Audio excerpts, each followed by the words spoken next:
Will it rattle European allies now that they potentially will have to step up to the plate in an even greater way?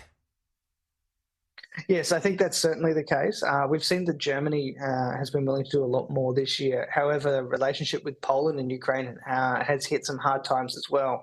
Poland has been a stalwart supporter of the Ukrainian government and sent huge amounts of military equipment and aid. However, a fight diplomatically over grain shipments has caused that relationship to degrade.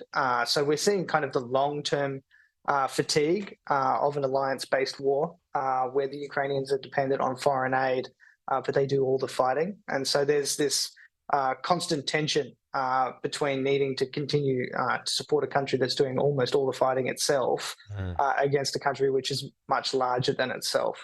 But they're doing very well. I think if you went back to everyone's expectations in February last year when the Russians stormed the border and said that they would have thrown them out of Kyiv, thrown them out of Kharkiv, retaken Kherson and had them on the ropes in the south. You would have said that this was a very, very successful scenario for the Ukrainian people and a very good deal for American aid to put an aggressive country like Russia that has invaded many of its neighbors regularly over the past 15 years on the ropes and in a position where it won't be able to do this again. On another matter, you wrote in the Financial Review yesterday in support of Mike Pezzullo. You've had a bit to do with him. It's interesting and probably one of few voices we've heard in support of Mike Pezzullo off the back of those reports in the Nine papers last week. You've said that the public service in Australia would be worse off if he is forced to retire, much worse off in general if we don't build more public servants like him. Why did you feel compelled to come out in support of the embattled Secretary of Home Affairs? Well, because I think that if you follow a man around long enough, you'll find a reason to fire him. If you go through every human being on the planet's text messages, you'll probably find something that you don't like if it's publicly exposed. And I think there's some significant questions about how those text messages of his got into the public domain.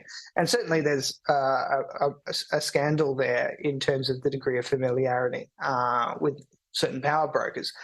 But all that being said, I think one of the things that makes Mike Pezzullo such a target for his opposition is the fact that he's been the go-to guy for multiple governments, going back basically the entire generation of my time in professional government and in national security.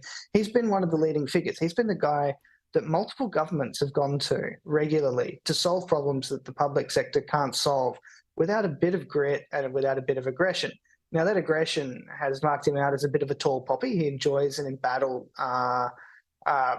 Senate estimates hearing. He can be bullish. He's willing to give his opinion on matters of geopolitics. And I think that that serves as a particularly positive model for young people coming up in the public sector, that if they can contrast it with the sort of grey people that create the circumstances that governments have regularly pulled Pezzullo in to fix, we'd get fewer of those circumstances emerging if we had more public servants that were willing to give free and open and fierce advice to government. So I think there's a degree to which his effectiveness has marked him out as a bit of a tall poppy. He's been highly effective in implementing border control policies that, while very controversial, are supported by both sides of government. And attacking him personally, I think, has become a bit of a proxy for attacking that policy, because he's an easier target than trying to relitigate Australia's border policy. So I think he's a bit unfairly targeted. He's certainly enjoyed his degree of brawling throughout his career. But I think if we should encourage a bolder, more assertive and more willing to speak openly public sector going forward. And I think the model of taking personal responsibility for government outcomes is something that we want to encourage and not just beat up when these people emerge that are slightly different to what we expect to be the norm in government.